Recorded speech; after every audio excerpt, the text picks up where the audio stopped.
Recording. Tudo bem, para mim aqui já começou a gravação, então, Abedinha, a palavra é toda sua. Por favor, fique à vontade para fazer as suas considerações. Gostaria de agradecer você, né, agora gravando publicamente,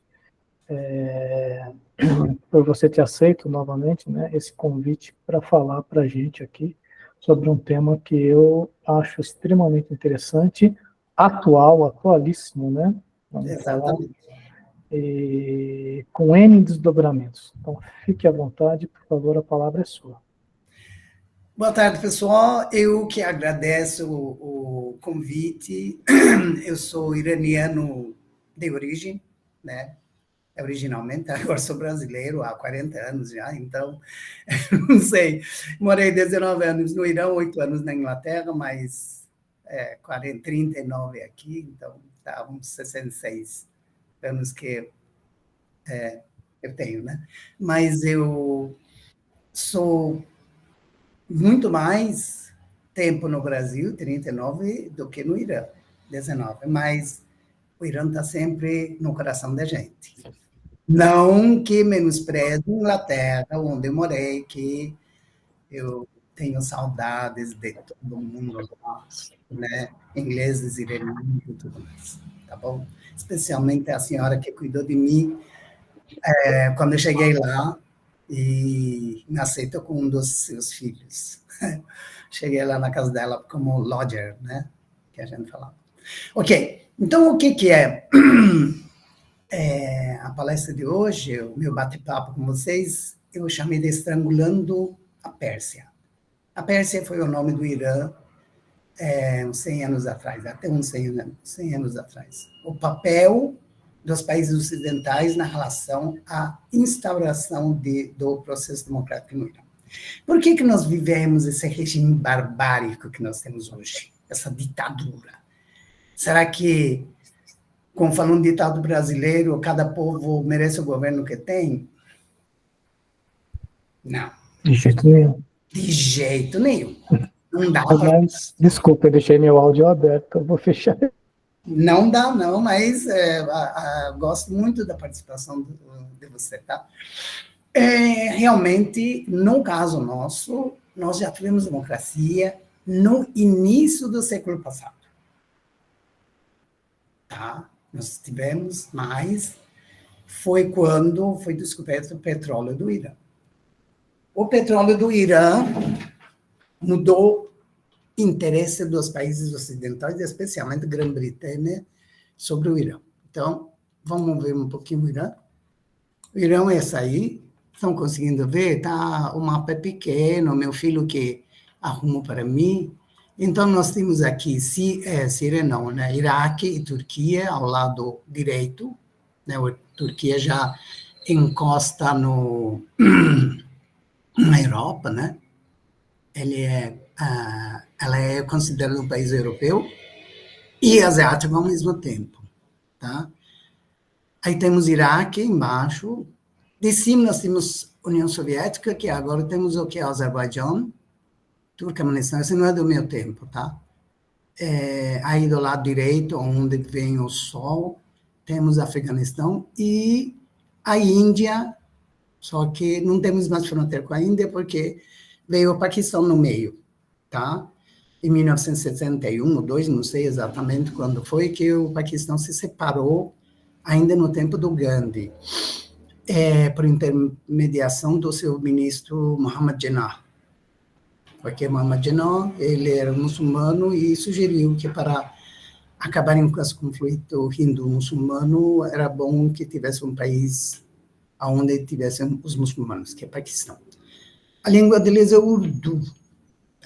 Urdu, na verdade, desculpa falar, uma sublíngua do persa, né? Que persa, por si, também é uma língua de origem sânscrito.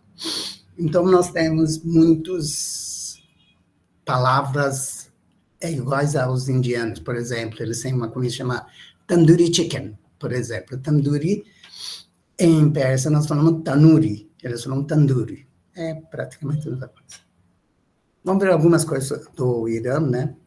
Esse aí é o nosso monumento em Teherã, que se chama Azadi Tower, ou seria Torre de Liberdade, né? É um museu, é super bonito. Infelizmente, eu não visitei. Na verdade, os anos que morei no Irã, eu quase não conheci nada, além de 2, 3 cidades. Eu nasci num vilarejo, até os 6 anos morei lá, depois meus pais mudaram para a cidade, mas essa cidade é à beira da cidade. Essa é Alihopu Palace, né? Esses são dos palácios dos reis das dinastias antigas, né? Anteriores. Essa aí é a Mesquita do Imam, né? Essa é do Hafez. Hafez é importante, eu acho que vocês na escola estudaram sobre Hafez, né? Saadi e Hafez são 2 poetas famosíssimos persas.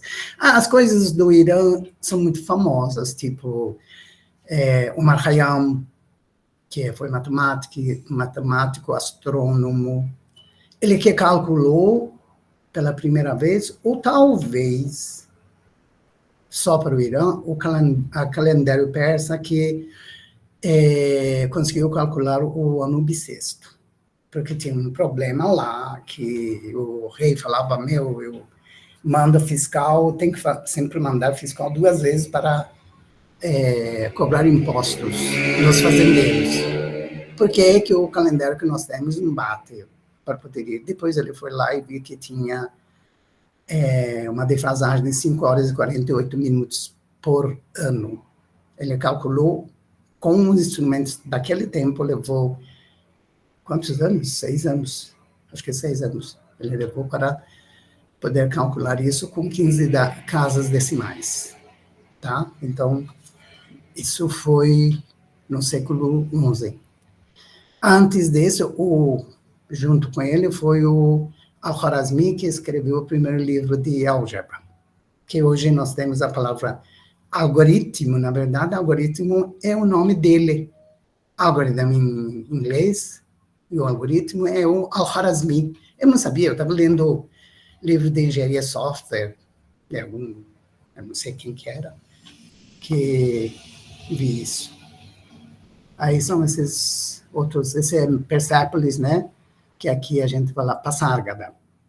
Vamos embora para Passárgada, lá sou amigo do rei, essas coisas, esse é o Persépolis. Ou a cidade da Pérsia, né? Na verdade, o nome da Pérsia foi dado para os gregos, né? Porque eles têm, parece que é uma deusa chamada Perséfone, alguma coisa assim. Bom, essa notícia de hoje, né? Ou de ontem, que o líder do Hamas, Ismail Haniyeh, foi morto no Irã, né? Aí ainda não sabemos quem é o autor disso. Vou falar um pouquinho sobre isso, mas vou mostrar essa notícia. Acabei de pegar na internet, fala que o Israel will face harsh response for Haniyeh's assassination. Esse é papo furado do Irã, né? A gente já sabe que todo mundo aqui ficou falando que nessa guerra da Gaza, o Irã entrar, vai mudar o rumo, não sei o quê. Aí foi aquele fiasco do Irã responder com mísseis e drones que levam 9 horas para chegar, e ele avisou que nós estamos chegando, né? Avisou que nós estamos chegando. Aí chegaram lá, todos foram abatidos por Israel. Ainda o Irã falou, é o fim da guerra, nós não vamos fazer mais nada. Quer dizer, um fiasco. Sabendo que o Hamas trabalhou, fez o atentado o início da guerra. Tem que tomar muito cuidado para as pessoas não falarem que eu sou a favor do Israel ou a favor do Hamas, né? Eu não sou a favor de nenhum dos dois. Eu não sou a favor de ninguém que põe em risco a vida de um civil. 2 exércitos, 2 soldados podem fazer o que quiser, né? Mas a guerra sempre é absurda, a não ser que você não tenha como nenhuma outra alternativa, tá? Então, a gente viu, mas aqui, infelizmente, tem uma parte da esquerda, infelizmente, isso que eu falo da esquerda, eu sempre votei no PT, não nego, desde que me naturalizei em 1988, Na primeira eleição já votei Lula, segunda, terceira, depois 2002, 2006, depois Dilma, depois tudo mais, né? Haddad e agora Lula. Então, eu não posso em nenhum momento alguém falar que você é de direita, mas eu tenho o direito de criticar. Tá? Nós temos uma ditadura no Irã. Nós temos uma ditadura que mata sem dó, sem pensar duas vezes. Os guardas que estão na rua, eles têm a autorização para matar, se precisar, tá? Então, aqui, por exemplo, se no Brasil nós temos uma democracia hoje, graças a Deus, e se algum policial matar alguém, ele vai ter que ir para o tribunal responder. Bom, disso o professor já sabe mais, porque o senhor, inclusive, é formado em Direito. Eu imagino que, pelo menos teoricamente, dá para fazer isso. Dá para, tá? Então, ele tem que responder. Eu tinha Em tese, responde pelo ato. Né? Na prática, a gente vê muitas incongruências, é verdade. Mas, em tese, aqui no Brasil, todo mundo responde pelos seus atos. Pelos seus atos. Mas a gente tem que admitir que também na prática muitas coisas não acontecem de forma que a gente não gostaria, né? Mas enfim, outro momento de discussão, né? Como funcionaria aqui no Brasil, né? Mas você tem razão, aqui realmente deveria ter um processo adequado para cada ato da suposta autoridade civil que comete algum ato. Mas enfim. Perfeito. Aí, no Irã, não.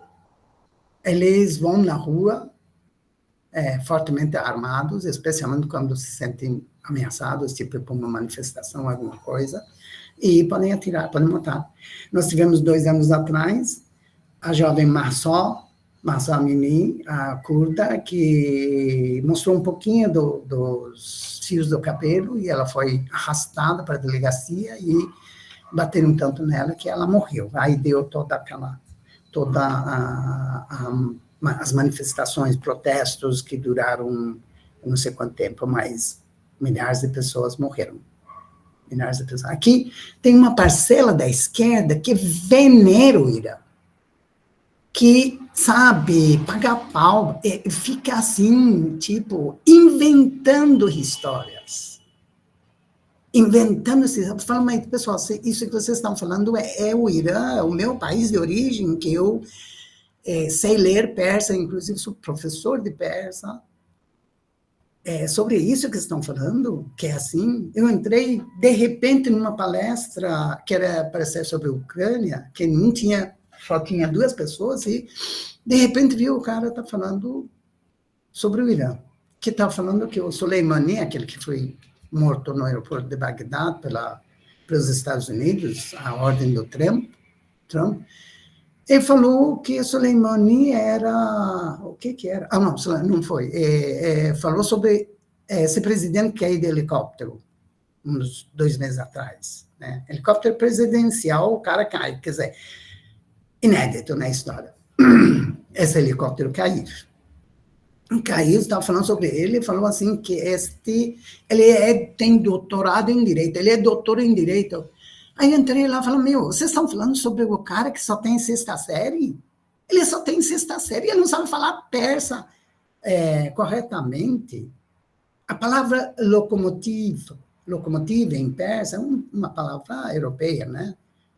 Acho que aqui é locomotiva, né? Ele fala locomotiv. Ele tem umas palavras que são dele, porque ele não sabe como escreve.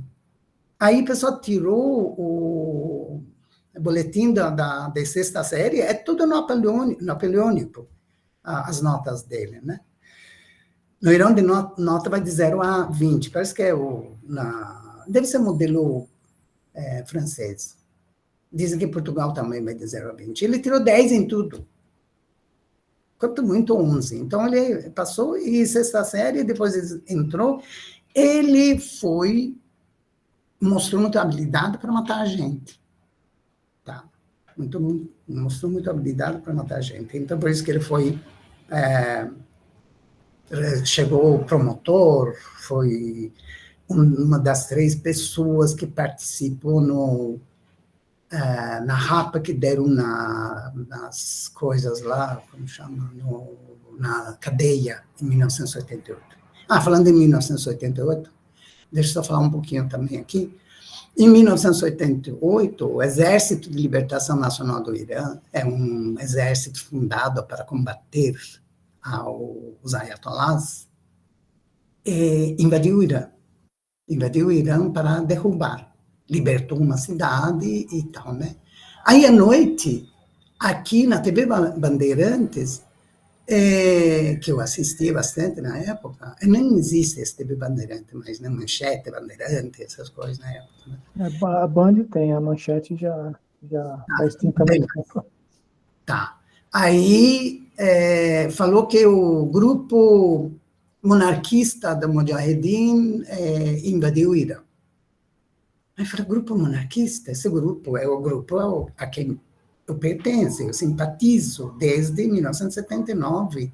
É contra a monarquia, luta por um país democrático, pela democracia, como é que virou coisa. Então, eu peguei o telefone e liguei para a TV Bandeirantes, falei, olha, depois de elogiar, falei, olha, eu gosto muito dessa TV, que eu realmente gostava e tal, e escutei isso, esse grupo não é monarquista, por que estão falando isso? E conversei com a editora internacional.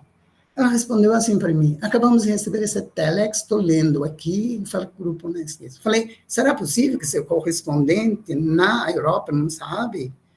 A gente transmitiu do jeito que falou. Mas está errado. Por que estão fazendo isso? Você percebe, quando vem que está tendo uma real ameaça de cair essa ditadura, eles tentam depositar todo o benefício para os monarquistas. Tá? Os Estados Unidos está numa situação, os países ocidentais, em relação ao Irã, que não sabem o que fazer. Porque se eles fizeram assim, esse regime pode cair aos pedaços. Portanto, por isso que nunca tentam entrar em guerra. Eles, por exemplo, o George Bush invadiu o Iraque, invadiu o Afeganistão. Mas para invadir o Iraque, sentou na mesa de negociação com o Irã. E na propaganda sempre falou que... Abedin, desculpa, só para eu entender, aí você fala do Bush pai? Filho. Tá. O pai não. O pai não... O pai sabia um pouco... Porque o Bush filho tentou ganhar a guerra que o pai perdeu, né? Isso. Mas só para entender o contexto, Não, talvez os alunos também pegarem um pouco mais o contexto. Eles nem tinham nascido, né? Não, isso aí, eu lembro que eu era criança quando eu assistia a guerra do Irã e Iraque, do Iraque, né, pela televisão, né? Aquele AUE todo, foi a primeira guerra televisionada, né? Em tempo real. Sim. Iraque ou não? Foi o Bush pai contra o Iraque. Eu acho que foi do Bush pai. Bush pai, isso. Que foi uma guerra. Então, eles não querem que a ditadura caia. Então, todas essas histórias do Israel e tudo mais, que todo mundo sabe, envolvimento do Irã, por exemplo, esse aí é o líder do Hamas, que morreu no Irã. Agora mesmo, alguém estava gravando no aeroporto de Guarulhos, falou que estou chegando do Líbano, da Gaza, não sei de onde, que eu estou indo para um congresso, agora mesmo, sei lá, foi, para mim, mandaram para mim, falou que o Israel bombardou duas capitais lá no Oriente Médio, e na coisa, outro no Beirut, outro foi em Teherã. Eu não conheço, eu pesquisei para ver se o Irã foi bombardeado, não foi. Mataram o Ismail Haniyeh, quer dizer, pessoal, falar a sua versão, tá? Falar a sua versão. Na ciência política, é diferente de matemática. na ciência política, a gente não tem a nossa versão. Aqui, inclusive, tem um slide sobre a fala do Reinaldo Azevedo e Yamarino, acho que é Attila Yamarino. O Reinaldo Azevedo fala uma coisa ao vivo que estava escutando, que o Irã, na época da Covid, resolveu o Covid de forma milagrosa. E Yamarino fala na Roda Viva, né? Roda Viva da TV Cultura, do nada, fala assim, só pelo número de pessoas que chegaram nos aeroportos internacionais dos países do Irã, nós estimamos que meio milhão de pessoas estejam com Covid no Irã. Essa é ciência. Outro é suposição. Tá? Então, ciência política, as pessoas falam coisas que não precisa ter prova para nada. É difícil, realmente. Tá? Outro é biólogo, doutor, e este é um jornalista. Tá? Eu não tô... Aí eu escrevi, eu estava assistindo ao vivo e escrevi. É lógico que resolveu de forma milagrosa. Toda ditadura resolve tudo de forma milagrosa. Por quê? O que acontece com a ditadura? Ele fecha todos os jornais, censura tudo, e a palavra da ditadura é a palavra que você tem que pegar como verdade. Agora, quando a pessoa chega aqui, grava um vídeo, um brasileiro fala que o Israel bombardeou duas capitais, e eu vou lá pesquisar, porque não tem nenhuma notícia, nenhum lugar que o Irã foi bombardeado. Inclusive, Israel nem assumiu a autoria desse atentado, mas o aceito que foi Israel, porque a gente já sabe que Israel anda matando muita gente dentro do Irã, mas nunca eles fizeram várias coisas. Não sei, vocês que são de TI, vocês não, eu também, né?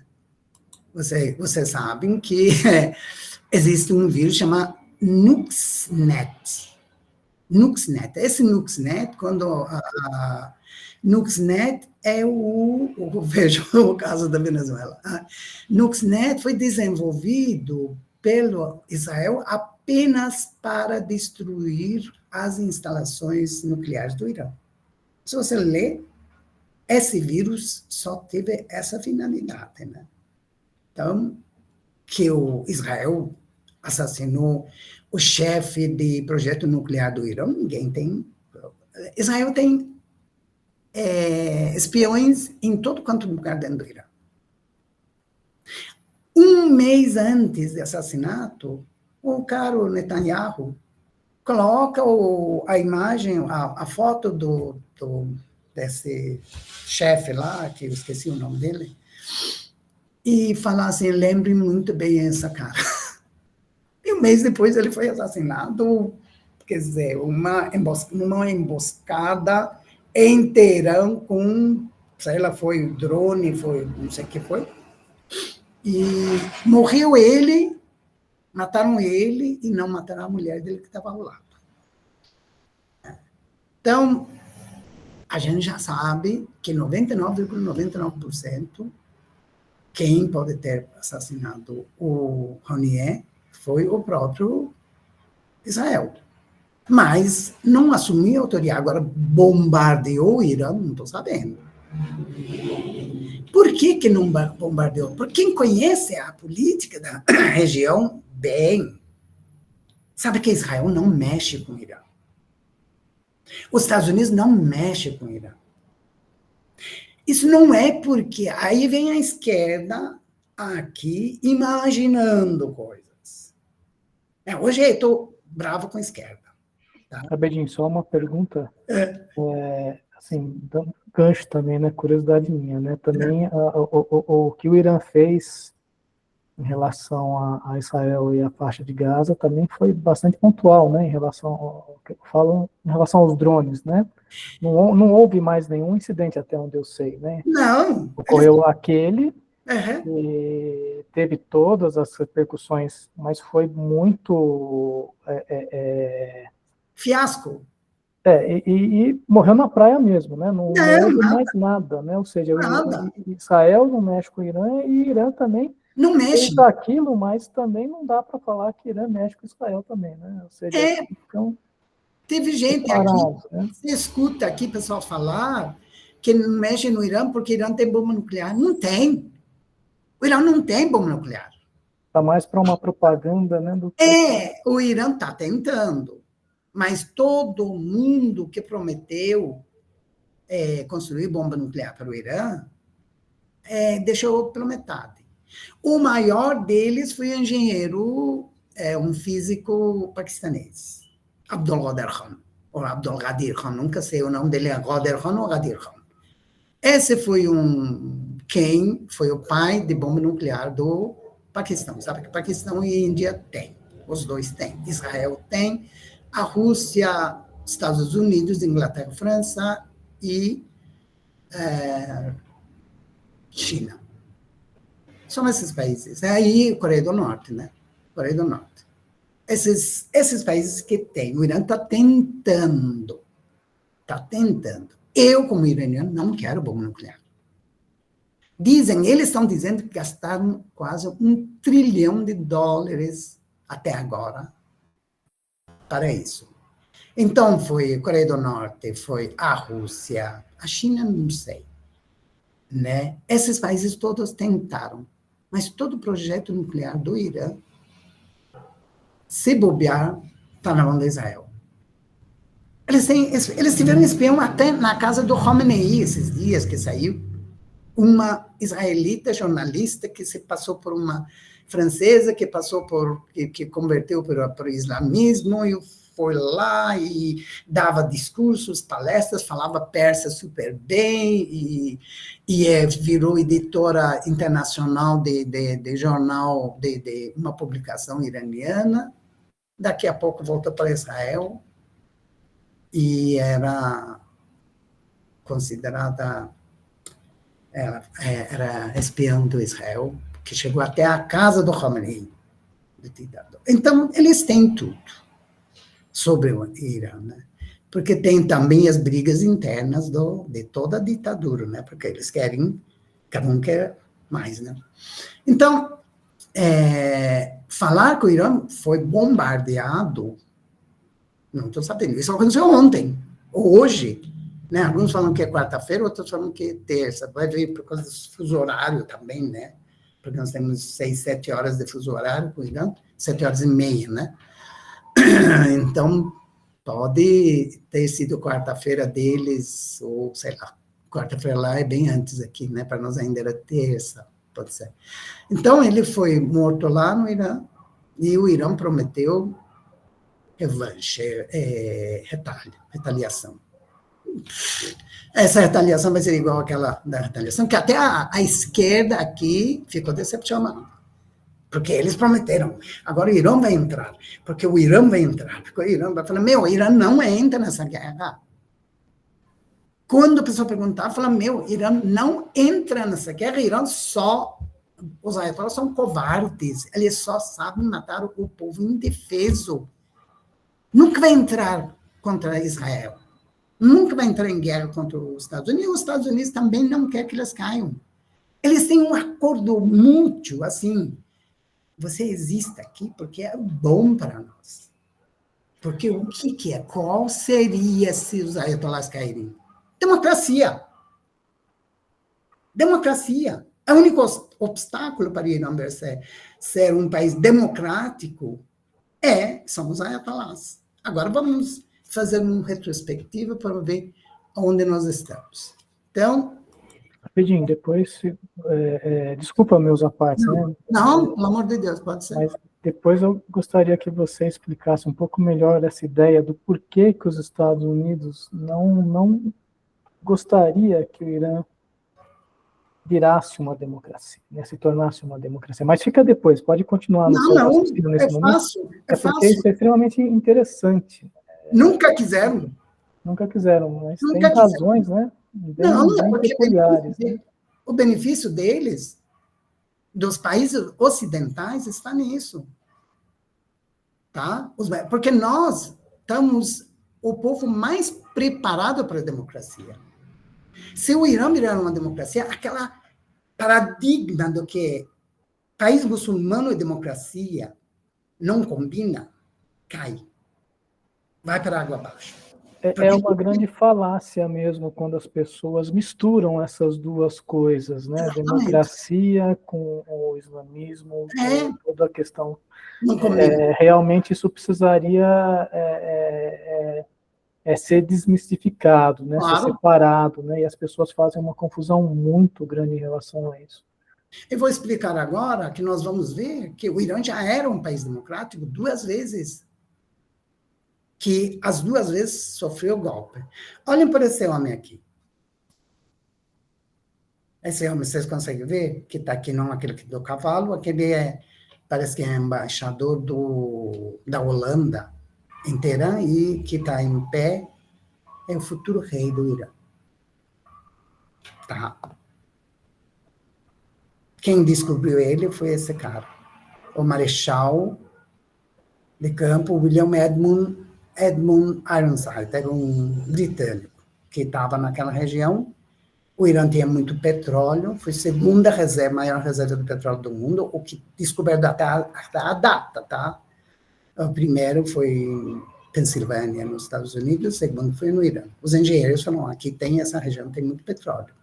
Aí um inglês, australiano-inglês, chamado William Knox Darcy, ele mandou engenheiros para verem lá se dava para achar petróleo. Eles trabalharam meses e meses com dinheiro do ser magnato, né, essa coisa, e não achavam nada. Aí ele mandou um telegrama e falou,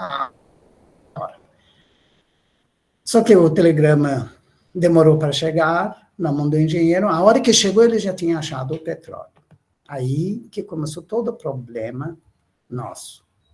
De repente, aquele andarilho, que não tinha o que comer, que morava de aluguel, virou o rei do país. Nessa época, nós tínhamos a Revolução Constitucional do Irã. Já tinha vencido, o Irã já era uma democracia, uma monarquia constitucional. O rei era apenas uma coisa figurativa, não tá, cerimonial, e o parlamento iraniano que decidia as coisas, fazia as leis, era, lógico, bem no início, né? Aí, a Grã-Bretanha e a Rússia falaram, democracia aqui não dá. Aqui não vai ter democracia. Então, pegaram esse cara aqui, que viram que é uma pessoa que, por dinheiro, por poder, faz qualquer coisa, mata sem dó e tudo. Eles colocaram, eu nem li esse texto para ver o que fala, né, como tal. E colocaram ele como rei do país, derrubaram outro. Ele reinou até a Segunda Guerra, né, de 1925 a 1941, 16 anos. Nesses 16 anos, ele entrou em guerra contra todo mundo que pensava diferente. Né? Hoje tem uma turma que acha que ele foi salvador do Pérsia. Não. Ele veio com um golpe britânico.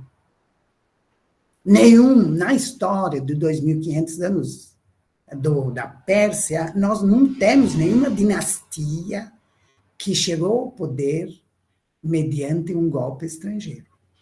É o primeiro caso. Censura, tortura, tudo isso foi ele que inventou.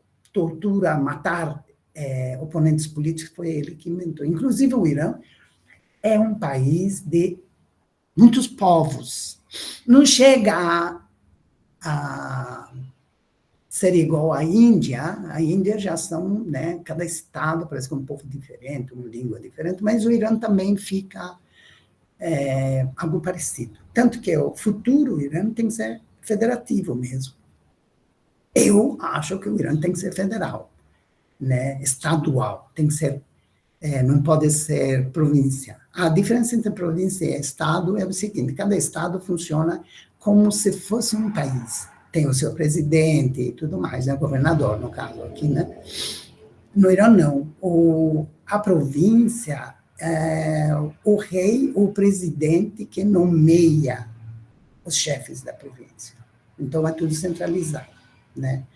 Nós temos no Irã, os povos que temos é o persa, né, dominante, turcos, a segunda maioria, curdos, turcomã, baluches, depois temos os, não vou chamar de nômades, mas são os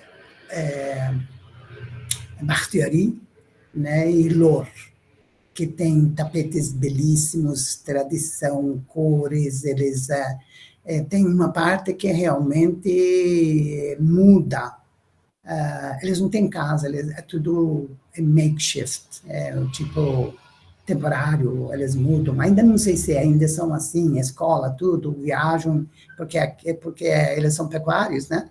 Então, no inverno, nesse lugar, eles mudam para outro lugar que tem grama e essas coisas, pastos e tal, né? Então, o Shah entrou em guerra contra os líderes, eles são muito orgulhosos, eles são muito, têm as tradições deles, têm coisas lindas, né?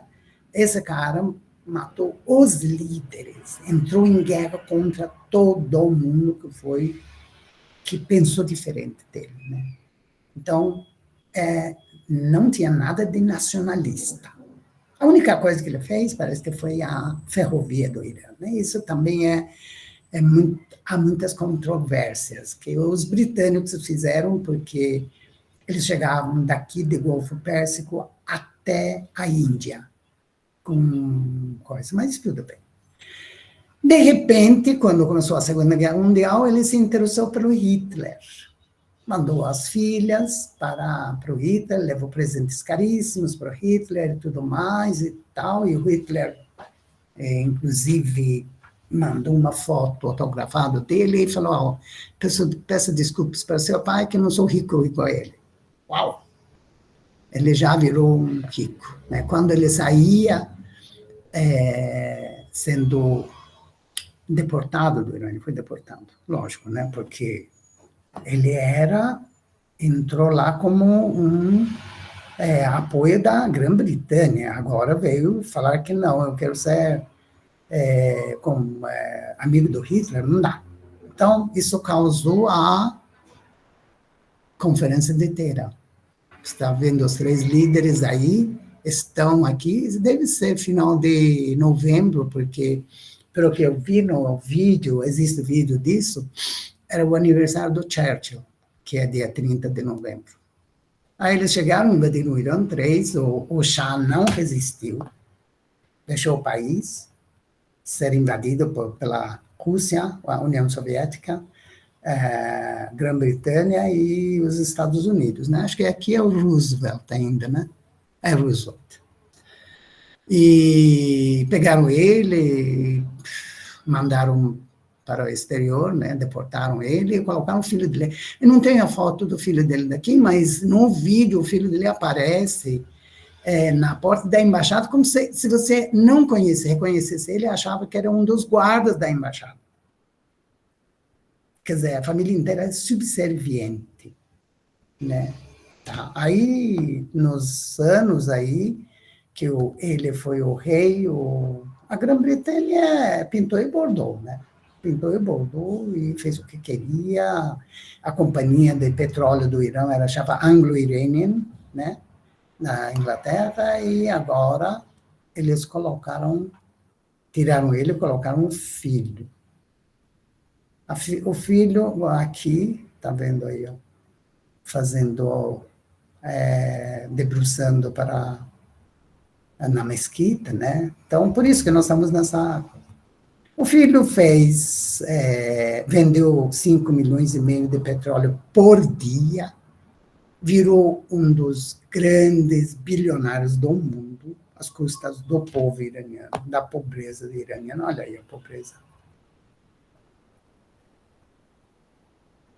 Essa pobreza. Algumas escolas.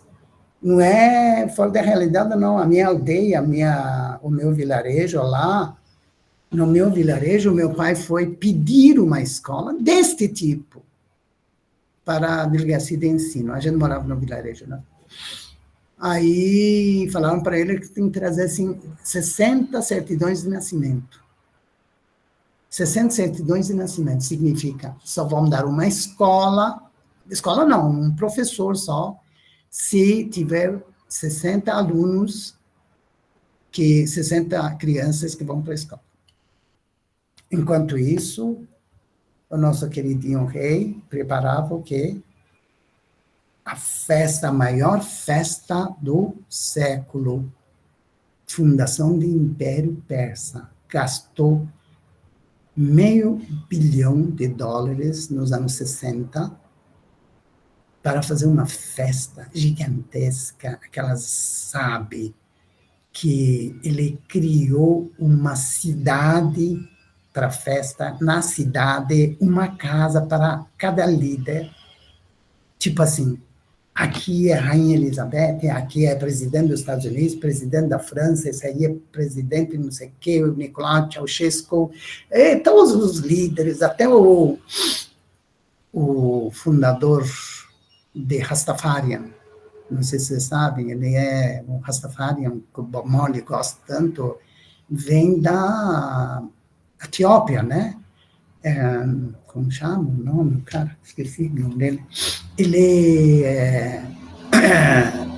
Ele também estava nessa festa. Então, de oeste, leste, norte e sul, todo mundo foi convidado com a sua própria casa, construído com o nome dele e tudo mais, né? Por exemplo, dizer, Rainha Elizabeth. A Rainha Elizabeth não foi. Ele tinha uma coisa muito, um fascínio pela Rainha Elizabeth, né? Que numa festa, acho que fosse decoração, alguma coisa, da Rainha Elizabeth, ele pagou $1 milhão apenas para andar, ser fotografado com a Rainha Elizabeth. Abedin, o Michael está perguntando, é o Garvey? Isso, nome? Eu não conheço também. Como que é o nome dele? Garvey, isso, Michael? Não, não é. Eu não conheço. Não, é outro nome, esqueci. Que ele é profeta dele. Não conheço. Que para eles a cannabis é sagrado, né? O cannabis é sagrado, o nome, esqueci. Mas, enfim, até ele estava nessa festa. Depois a gente verifica. Pode ser. E depois vem então, ele criou, já veio logo de cara, ele criou o SAVAK, a polícia secreta, né? Então, vamos lá. Então, o governo dele, no início, logo após a Segunda Guerra Mundial, era um governo bem fraco. Então, o Irã conseguiu, os nacionalistas democratas, né, liderado por esse homem, Dr. Mohammad Mossadegh. Dr. Mohammad Mossadegh era um nacionalista da dinastia anterior, né? Mas ele estudou na Suíça, fez doutorado em Direito, inclusive ele foi o primeiro iraniano a tirar um doutorado em Direito de uma universidade europeia. Nossa, está acabando o tempo, né? Desculpe. Aí ele... Fica à vontade, tem bastante tempo ainda. Tem ainda? Ai, que bom. Que bom. É porque esse é um assunto para 15 horas. Não, o assunto não é só 45. Fica à vontade. Tá bom. Aí ele nacionalizou o petróleo, mandou um ofício para a Inglaterra, ele foi primeiro-ministro do Shah, né? E falou, olha, daqui para frente a companhia de petróleo é nosso, é do iraniano. A Inglaterra não tem nada a ver com isso.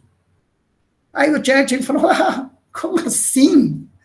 Imagine, essa é nossa, e coisa desse tipo, e e levou ele para a AIA, o Tribunal Internacional que cuida das disputas entre governos, né? E lá na AIA, ele mesmo tem doutorado em Direito e tal, né? Ele defendeu o Irã e explicou, tinha 12 juízes, 7 juízes votaram a favor dele, ganhou 7-5.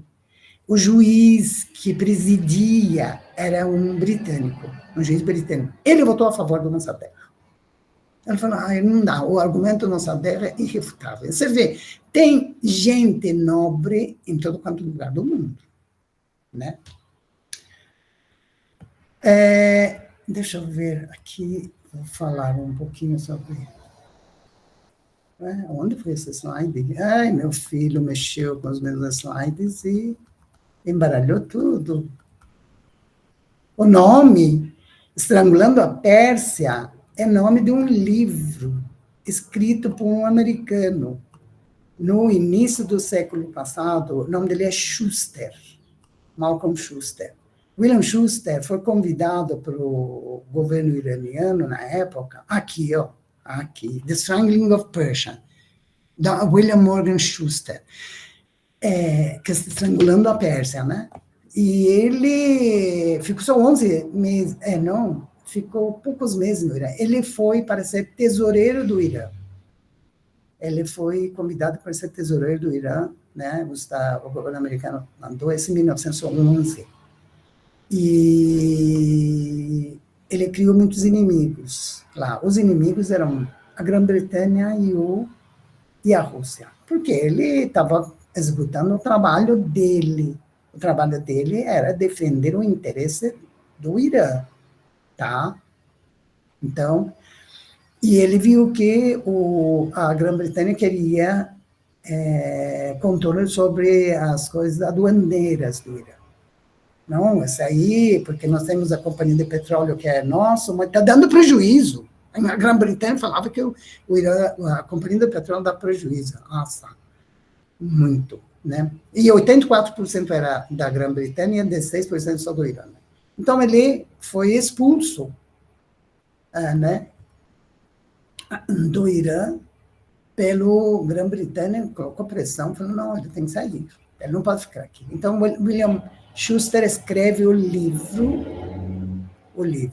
Mossadegh sofreu um golpe dos Estados Unidos e da Grã-Bretanha. A história é o seguinte, os Estados Unidos até ajudou Mossadegh para nacionalizar petróleo. Mas depois veio com uma proposta que Mossadegh olhou e falou, meu, essa é pior do que aquele que nós já tínhamos, não vou aceitar. Aí eles colocaram um embargo contra o Irã. Mossadegh não conseguiu vender uma gota de petróleo. Mas o Irã, a economia do Irã, em 28 meses e 10 dias que ele estava no poder, sobreviveu na base de outras coisas. Por exemplo, nós temos o caviar, né? Caviar do Mar Cáspio Norte, né? Que a gente divide Mar Cáspio com a União Soviética, né? A Rússia, que na época do Lenin virou como 50-50. Metade era do Irã e metade da União Soviética. União Soviética. E tem melhores caviares do mundo. O caviar é muito caro, né? E temos tapete persa, nós temos pistache, nós temos até amora seca para exportação, nós temos frutas secas. Agora, se você chegar a todo quanto lugar, você vê frutas secas da região do Irã, da Turquia. Tâmara, a melhor tâmara do mundo é do Iraque, não é do Irã. Mas o Irã exporta também, né? Não vou falar que mas pistacho é. Pistache, eu lembro que lá no Precinct Shopping Center da minha faculdade em Manchester, o cara estava escrevendo Iranian pistache. Pistachio é português, pistache é inglês, né? É isso, pistache. Agora eu confundi tudo. É igual aquela push e pull, né? Você não sabe se é abrir ou empurrar ou puxar, né? Aí eu perguntei, falei assim, essa realmente é iraniana? Falei, não, a gente escreve aqui. Então, significa que é uma coisa de ótima qualidade. Ele conseguiu ficar, balanço comercial ficar positivo, sem petróleo, sem vender uma gota de petróleo. Depois que viu, a Grã-Bretanha viu que não dá para derrubar ele nem com via judiciário, nem via embargo, aí eles resolveram dar um golpe nele, que foi dia 19 de agosto de 1953, com a ajuda dos religiosos. Sim, religiosos. Aí, ó, como eles gostam, esses religiosos gostam de dinheiro, né? Estão atrás do chá. Tá? Esses são os hooligans. Né? Esse cara aí, do lado esquerdo, ele tinha uma academia de artes tradicionais iranianas, que ele foi para a rua e começou a bater, esfaquear os pró-Mossadegh, né? E essa é a cena do golpe de 19 de agosto da CIA. A CIA não assumiu isso, a Grã-Bretanha não assumiu isso. Em 1981, 82, quase 30 anos após o golpe, a BBC de Londres começou a falar que realmente a Grã-Bretanha estava atrás desse golpe, o Churchill, né? Aquele Churchill que todo mundo coloca ele como uma pessoa muito inteligente, não sei o que ele foi um herói na Segunda Guerra, foi, né? Ele foi. Os mesmos que lutaram contra Hitler agora estão oprimindo o terceiro mundo, né?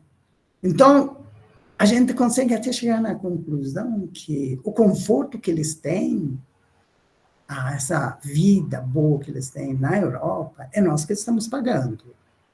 Não foi assim que, olha, tudo mérito deles. Eles tentam mostrar que é mérito deles, né? Mas não é.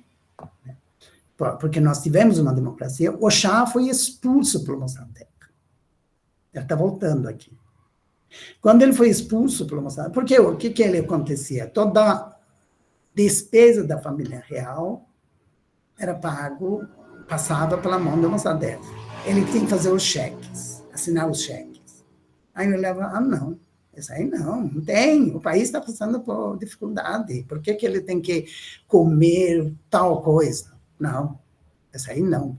A irmã dele pediu $50.000 para dar luz aos filhos em Nova York, para os filhos terem cidadania americana. Nossa, até que sorriu na cara dela. A irmã gêmea dele, ele era segundo a revista Veja aqui, que eu li muitos anos atrás, ele falou que ele era considerado um covarde pela CIA. E viu? Tanto ele quanto o pai. O pai também saiu do Irã chorando. Ele tinha ido para o seu primeiro-ministro e falou, pelo amor de Deus, peça para os britânicos, para os ingleses não me matarem. Tinha medo de ser morto, de morrer. Tá? Então, eles eram um pai e filho muito covardes.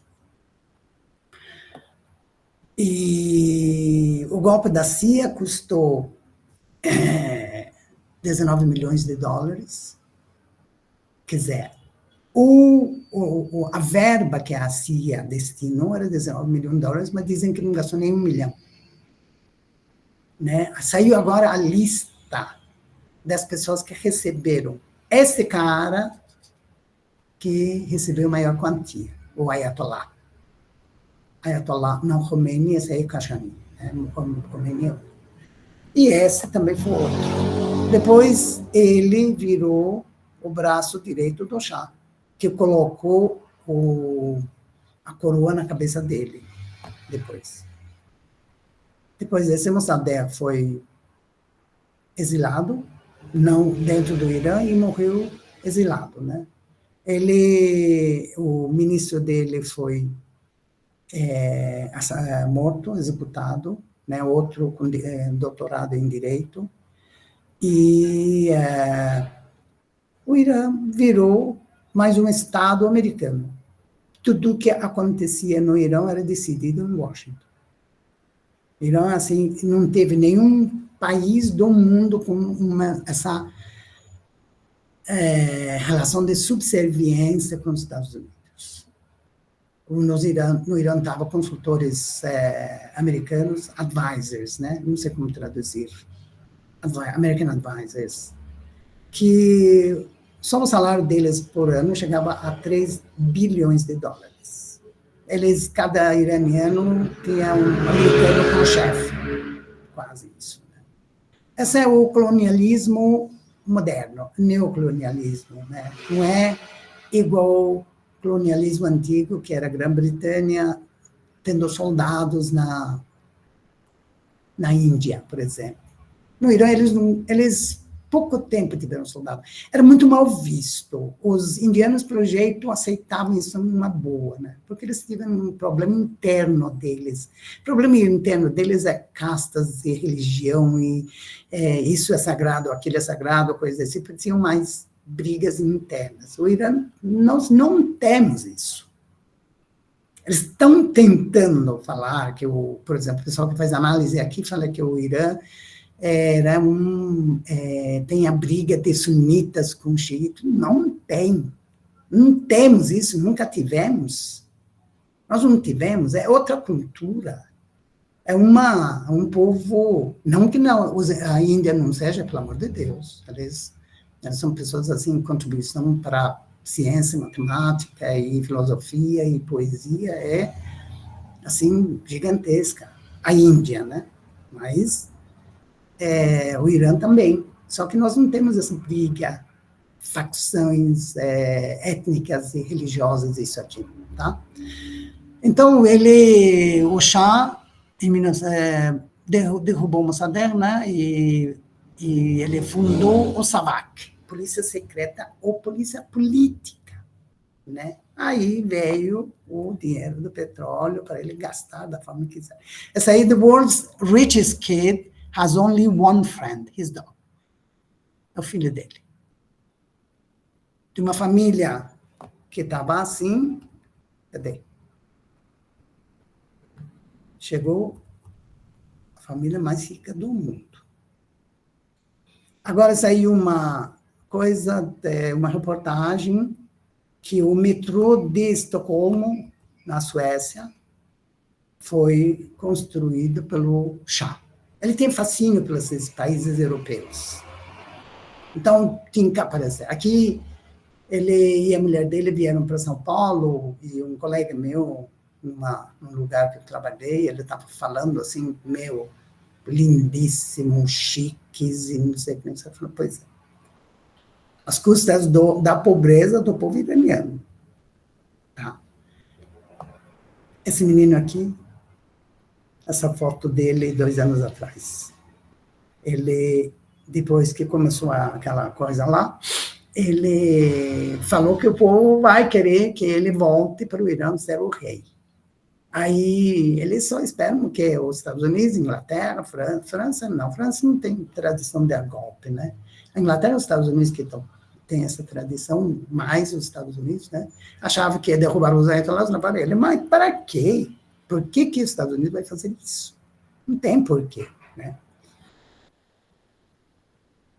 O Irã comemorou os 500 anos de monarquia, tá?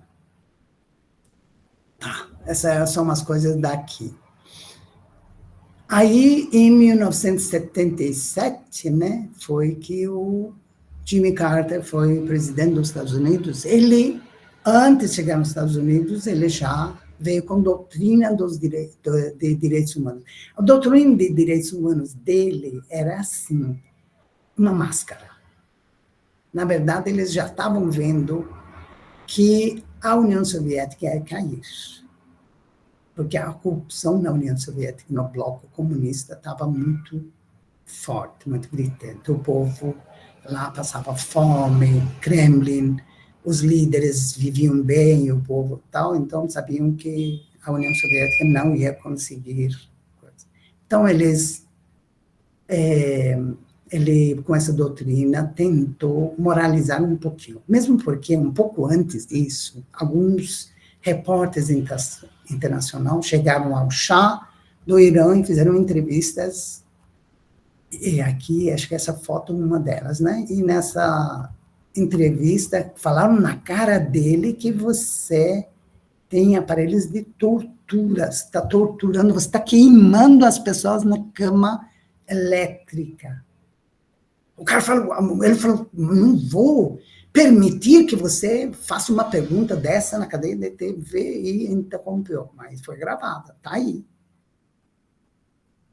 Tá aí, né? Então, o Shah, isso teve repercussão internacional, especialmente que ele era sob comando dos Estados Unidos.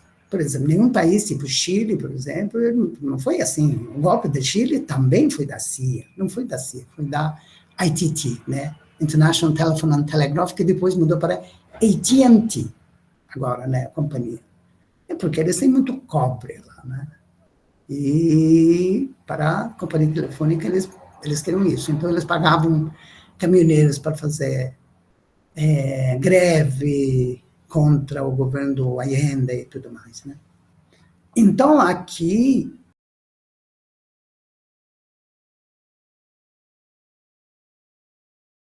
ele falou, essa aí vai explodir. Eu não sei, eu acho que está coincidindo muito com o fim da ditadura aqui também, no Brasil, ditadura militar. Quer dizer, dizem que com o fim do governo Geisel, as coisas melhoraram aqui. Coincide um pouco. Aí vocês... A janela temporal é a mesma, né? Exatamente. Coincidentemente, eu não vejo correlação, mas a janela temporal realmente ela está na mesma. Está sobreposta aí, né? Curiosamente, é a mesma época. Isso. Aí, abertura, né? Abertura. Então, no Irã, quando fez isso, explodiu a situação. Saiu do controle do Shah. Aqui não, foi uma... Se não foi, teve relação ou não, mas ele foi ameno, a pessoa... Conseguimos uma democracia direta já e tudo mais, né? Eu não estava nessa época no Irã, no Brasil. Quando eu cheguei a primeira vez, ainda não Médici, o Figueiredo era presidente, a primeira vez. Figueiredo depois. Quando eu cheguei, quando estava a volta para a Inglaterra, em 84, o Tancredo Neves tinha morrido, que teve aquela coisa também. Depois teve a Constituição de 88 e tudo mais. Legal, uma Constituição democrática, uma Carta democrática e tal. Então, no Irã, começou os protestos. E esses protestos se arrastaram, o Shah perdeu o controle. Eu saí de um jornal aqui em 10 e 11 de dezembro de 1978, entre 6 a 9 milhões de manifestantes anti-Shah marcharam por todo o Irã. Um historiador observou que, mesmo descontando o exagero, esses números podem representar o maior evento de protesto da história. Tá, e ele declarou, eu não sei que dia que foi, não foi antes disso, ele declarou governo militar, ele trocava de governo, ele prendeu o seu primeiro-ministro, o chefe do Savak, presidente do Savak, tudo mais, mas não adiantou muita coisa. O povo não queria mais nada. Queria o fim da ditadura. Só que a coisa caiu na mão dos religiosos. Aí esses quatro, aí a gente de esquerda para a direita é o Helmut Kohl, deve ser, ou Helmut Schmidt, não sei qual é. Helmut Kohl ou Helmut Schmidt. Aí é Jimmy Carter dos Estados Unidos, o primeiro alemão. Depois Valéry Giscard d'Estaing, da França, e o James Callaghan, da Inglaterra. Esses quatro, às pressas, se encontraram ao convite do Jimmy Carter em Guadalupe, né? Para decidir o futuro do Shah. Aí, Giscard d'Estaing fala que o Jimmy Carter fala que o Shah tem que ir. Eu falei, como assim? Vocês que trouxeram? vocês dois, agora vocês querem levar... O que nós dois temos a ver com isso, né? O Giscard d'Estaing fala, na entrevista. Ele deu uma entrevista em 1999, que seria 20 anos após esse evento, né? E eles, Khomeini, já levaram Khomeini para Paris e falaram que o Irã nós temos que entregar na mão dos religiosos. Porque sabiam que os religiosos eram muito sanguinários, né? O Irã, o medo era o Irã virar um aliado da União Soviética.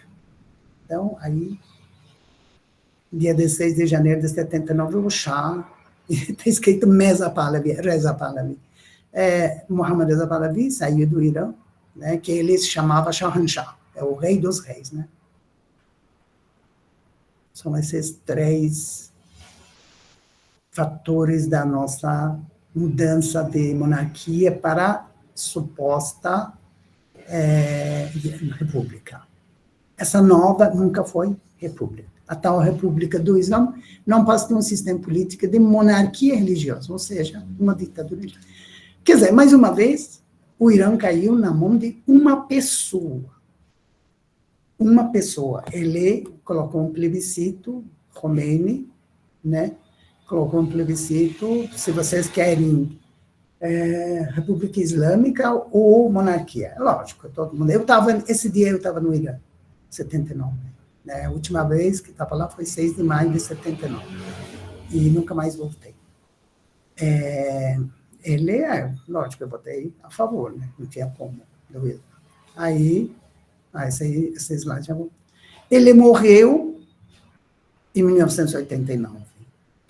Mas nesse período, nós tivemos um período democrático, de 79 a 81. Mas ele, aos poucos, transformou o Irã numa outra ditadura. Em pouco tempo, em 2 anos, conseguiu. Né? Conseguiu pegar os membros do SAVAK, contratou todo mundo para contra a coisa. Os grupos democráticos pró-democracia eram praticamente pequenos, mas cresceram bastante. Um desses grupos chama Mujahideen do Povo do Irã, que vamos falar um pouquinho sobre eles, que eu sou simpatizante desse grupo. Ele morreu em 1988, 89, em 88, esse grupo do Mujahideen, que tem um exército dele, invadiu o Irã para derrubar. Tá? Até agora, o governo do Irã fez mais de 10 filmes sobre esse evento. Tá? E a ameaça era muito grande. Aí o que acontece, a guerra Irã-Iraque começou logo após o Saddam Hussein invadiu o Irã, com a provocação dele, porque ele ficou 15 anos no Iraque, né? E o pessoal fala que não, ele vivia na França. Não. Você viu? Falta de informação. As pessoas que querem falar sobre o Irã não conhecem nem o básico. Eles falam, não, o Khomeini morava na França. Não, ele ficou na França 4 meses só. Inclusive, eu fui lá para visitá-lo, né? Porque morava em Manchester, né? Um grupo de estudantes, eu fui lá, sentei frente a frente, mas eles estavam negociando com o governo dos Estados Unidos a coisa dele. Né? A gente achava que era um líder revolucionário. Não era nada disso. Ele prometeu um monte de coisa, lógico. Algumas coisas que ele prometeu, ele cumpriu, outras não, né? Mas depois, a guerra do Irã-Iraque durou 8 anos.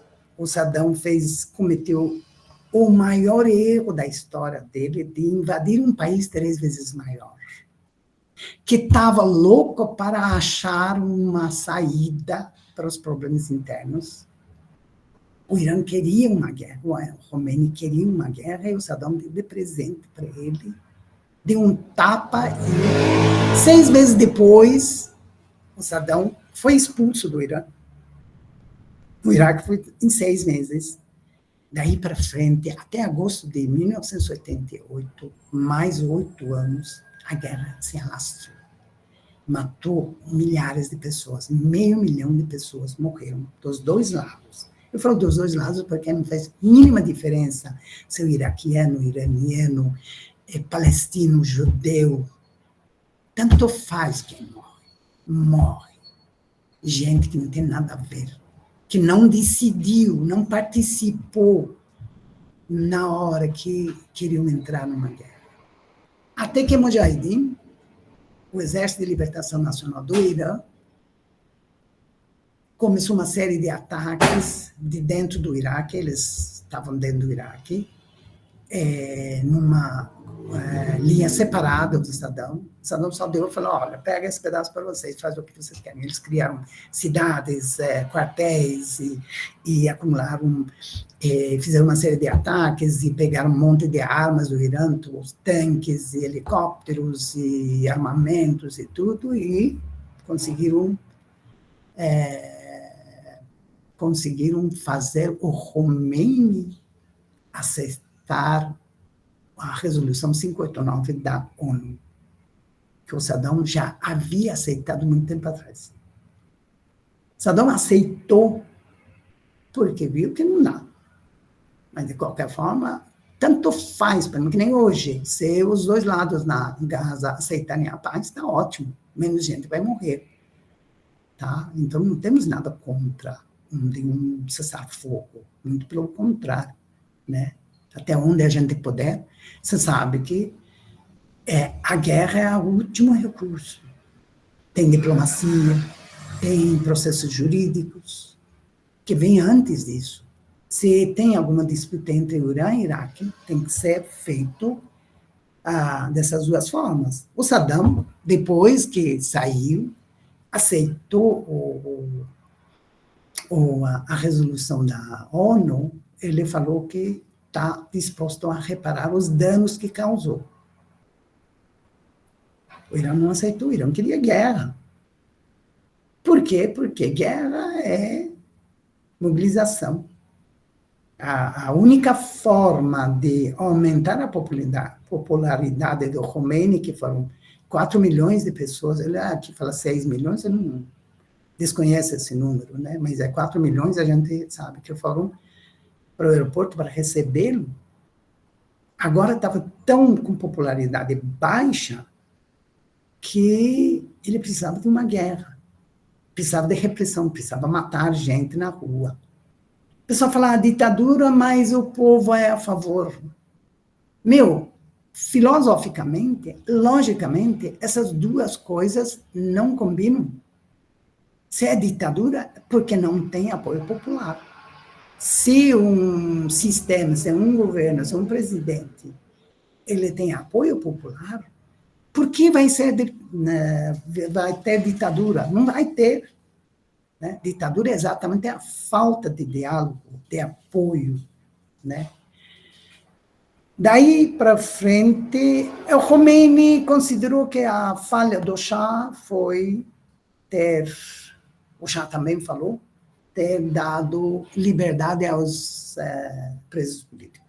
Ele soltou realmente vários presos políticos. As cadeias do Irã ficaram no tempo do Shah, né? A Anistia Internacional, Cruz Vermelha, essas coisas começaram a visitar. Então, os presos políticos falam que quando estava assim, aí estava tudo limpo, tudo organizado, não sei o que, e tal, né? Então, para mostrar para o mundo que não tem. Então, ele soltou muitos presos, tá? Então, o Khomeini decidiu, eu não vou cometer o erro que o outro cometeu. Tem que matar. Ele falou. Se desde o primeiro dia, a palavra dele, desde o primeiro dia que eu cheguei, colocasse uma forca em cada esquina, a gente não teria tido problema. Ele morreu, aí ficou o grande problema, quem vai ser o sucessor dele. Este cara, na época, nem Ayatollah não era. Ele era um Hojjatul Islam. Vamos supor assim, tipo, mestrado. Ele tinha mestrado, não tinha doutorado. Digamos, né? Só para vocês entenderem. Aí, na cerimônia que foi indicado, ele falou, não dá para eu ser, porque eu não sou Ayatollah. Tecnicamente, isso está errado, porque pela Constituição tem que ser Ayatollah. Mas promover ele para Ayatollah já. Na hora, falar, pronto, você é Ayatollah a partir de hoje. Ele fala, eu vou aceitar temporariamente. Esse temporariamente está até hoje. São 40 anos. Eu acho, não sei, acho que é 40 anos por aí que ele está no poder e não sai. E ele tem 85 anos, está para morrer e quer que o filho o siga. Tá? Então, agora eu vou falar um pouquinho para ver como é que os países ocidentais tratam. Agora o europeu. O que eles, qual o relacionamento deles com o Irã? Pronto. Aí eu falei essa história da TV Bandeirantes, né? Que eu falei fora de coisa aí. Em 2018 aconteceu uma coisa interessante. Este cara, um diplomata iraniano, leva uma bomba dentro de um avião de passageiros de Teherã para Viena. Ele era diplomata iraniano na Áustria. Uma bomba. E essa bomba era para Iranian diplomat given 20 years for Paris bomb.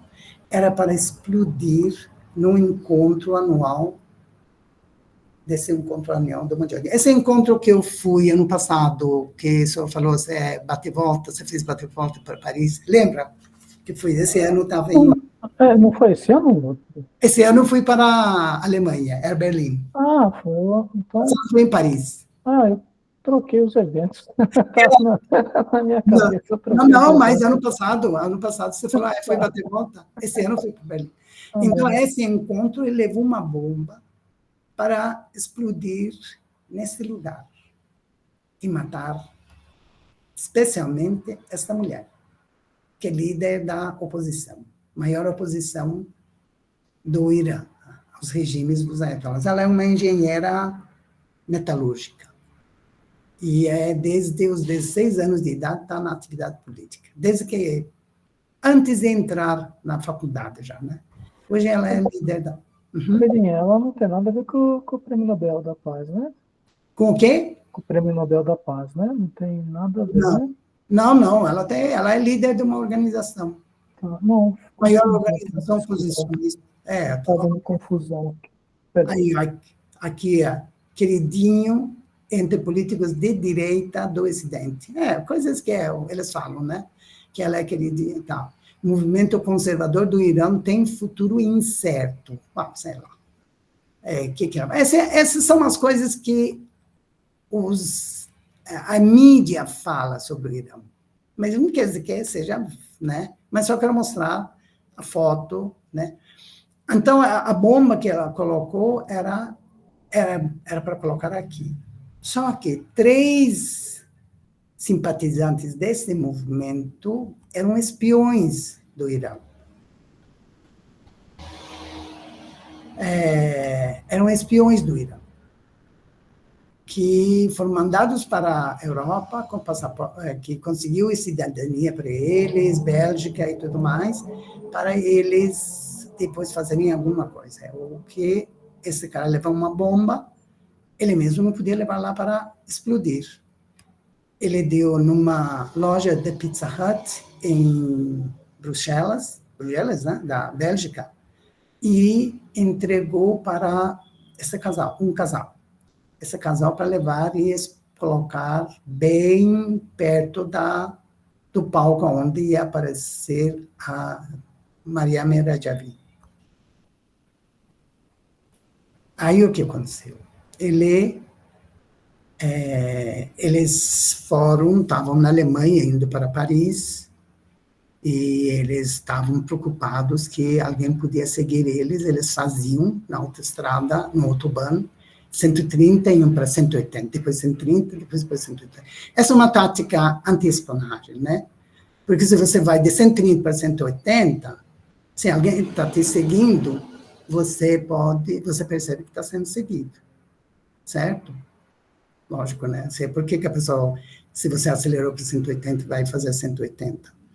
Então, a polícia parou eles, porque pela câmera da coisa estavam vendo, parou e foi vasculhar os cachorros perceberam que tem alguma coisa dentro da van, porque eles estavam levando frutas para o evento. Aí o pessoal dá, né, frutas, essas coisas aqui. Eles chegaram ao ponto de ser um dos organizadores, né?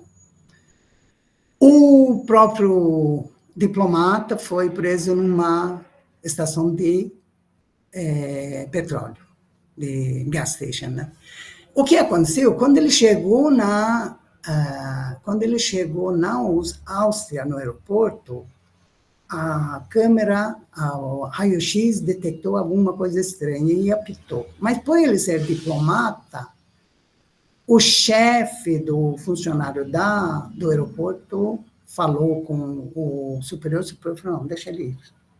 É diplomata, a gente não pode fazer nada. Falou, tem coisa suspeita aqui dentro, né?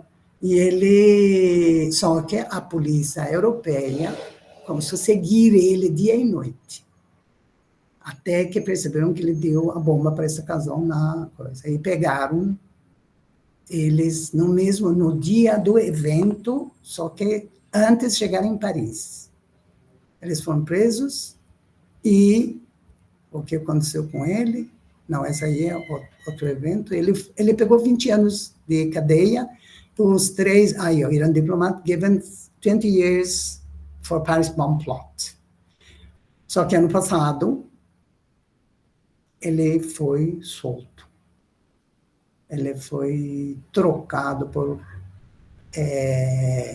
reféns europeus, belgos. O Parlamento Europeu não deixou da Bélgica, mas o rei do país ele tem alguns poderes, né? Então, o Irã, uma das coisas que faz é pegar reféns. Os reféns é muito lucrativo para eles. Aqui, por exemplo, essa aí, Kylie Moore Gilbert, ela é uma australiana antropóloga. Ela é especialista em estudos australiano-britânico, né? Estudos sobre religião islâmica, especialmente xiita, e ela fala persa. Ela foi presa no Irã uma das vezes que foi, e foi trocada por reféns australianos. Aqui nós temos um outro cara aí, cadê? A gente estava vendo ele. Essa aí, Hamid Nouri, ele foi um dos promotores no massacre de presos políticos de 1988. Eles raparam, depois que a guerra acabou, o Khomeini enlouqueceu. Gente, é 3h30, não tá... Tenho ainda tempo, rapidinho, para falar algumas coisas ou não? Pode falar mais um pouquinho, Belinho, fica à vontade. Já vou lançar a presença para a turma, mas fica à vontade. Tá Pode bom. continuar. Aí, tá, obrigado. Aí o Hamid Nouri, ele trocou de passaporte, porque coisa foi para a Suécia para poder ver a filha e o genro, que estavam se separando, essas coisas aí, para resolver o assunto deles. Parece que o genro, o ex-genro, né, dedurou ele para a polícia sueca, dizendo que vai chegar um cara que participou no massacre de 1988. 30 mil pessoas foram mortas, né? Foram massacradas. Eles mataram todo mundo que estava na cadeia. Nem bastava falar que, olha, eu ainda sou fiel ao Mujahideen, mataram, né? Ele foi preso e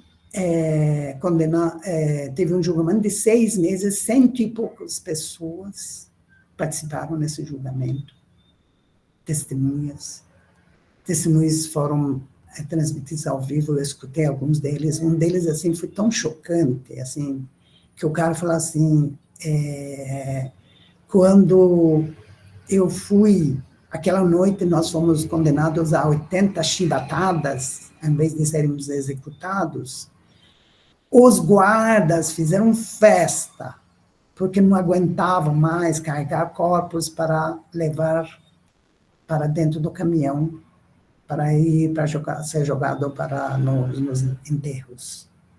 Então, assim, eles preferiam dar 80 chibatadas porque era mais fácil para eles. O trabalho deles era muito pesado, toda noite carregar tantos corpos.